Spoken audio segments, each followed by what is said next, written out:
Tom, may ipinalit na kay Carla.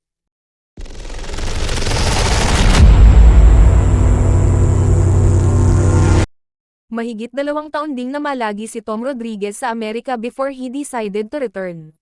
Dapat daw ay ilang linggo lang siya sa Arizona, pero na-extend na nga nang na-extend ang kanyang stay roon. While there, natutuhan na rin ng kapuso actor to rely on himself. He had learned to cook and wash his clothes, bagay na hindi niya ginagawa rito.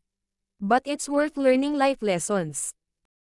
Also, he needed time to be away from home para mag-heal.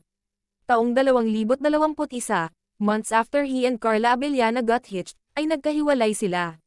Sa ngayon, asked kung healed na nga ba siya'y 100% na raw siyang nakamove on from the heartbreak. May kasabihan na ang lunas sa isang sugatang puso ay isang pusong handang magmahal muli. This saying thankfully applies to Tom. Inamin nga ni Tom sa 24 oras that he's dating someone. Yun nga lang, he's not about to share with the public the girl's identity. Siguro, ipagdadamot ko, ani Tom patungkol sa babaeng nagbibigay ng kulay sa kanyang buhay ngayon. Basta what you see is what you get. Obvious namang happy and recovered na ang hitsura ko, di ba?